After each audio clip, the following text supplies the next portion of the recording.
Aujourd'hui, dans notre monde, la vengeance est à la mode. Se venger est présenté comme une qualité d'une personne intelligente. On proclame que la vengeance est une preuve de puissance, est une preuve de force. Notre société est ivre de colère. En voyant tout ce décor, la seule chose, la seule possibilité que nous avons pour sauver notre monde, il me semble que c'est le pardon. Le pardon, au vu de son utilité dans la vie de la société, dans la vie de l'Église, dans la vie du foyer, dans les relations interpersonnelles et dans notre propre vie, dans ma propre vie, et le pardon s'impose comme une vertu capitale. Jésus, même lors de sa vie sur terre, l'a enseigné. Dans ses prières, il en a fait mention. Il a exhorté les disciples à se pardonner les uns les autres. Nous pouvons dire sans exagération que tout l'évangile constitue un message de pardon, un message d'amour, un message de paix. Se pardonner est donc non négociable pour nous chrétiens. En tout cas, quand on veut être réel, quand on veut être concrètement chrétien et surtout quand on rêve la vie éternelle, quand on veut avoir accès au royaume de Dieu. Le pardon est pour nous un chemin sûr. L'enseignement de Jésus sur le pardon se montre bien radical, et comme partout d'ailleurs. Et dans l'évangile selon saint Matthieu, chapitre 18, versets 21 à 22, voilà, saint Pierre demandait à Jésus combien de fois devrait-on pardonner à l'autre. La réponse de Jésus est radicale et bien exigeante. C'est-à-dire Jésus disait,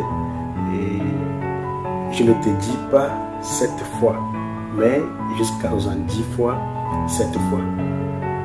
Alors il est donc clair que nous devons pardonner au prochain sans compter.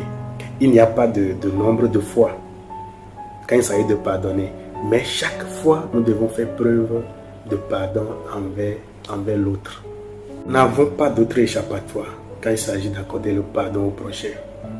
D'autres diront peut-être qu'il y a des situations qu'on ne peut pas pardonner ou qu'il faut du temps pour accorder le pardon ou encore je pardonne mais je n'oublie pas. Rappelons-nous bien des derniers instants de Jésus sur la terre quand il était cloué sur la croix.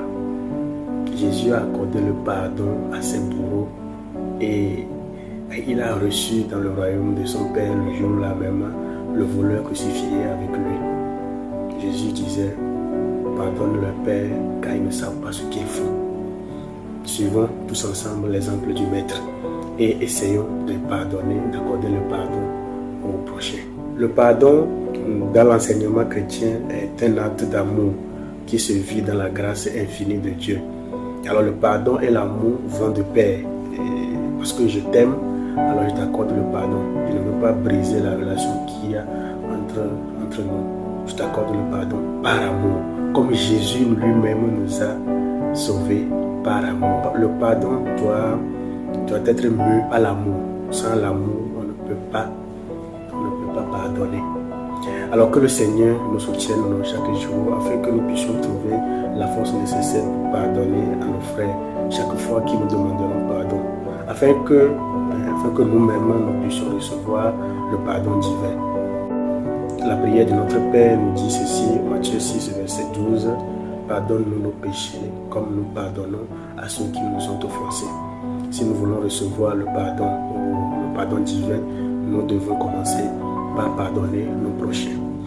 Alors si tu crois comme moi que le pardon est la seule chose qui peut sauver le monde, et alors répète en commentaire, dis en commentaire, j'opte pour le pardon par la grâce de Dieu. Que le Seigneur nous soutienne chaque jour dans notre vie.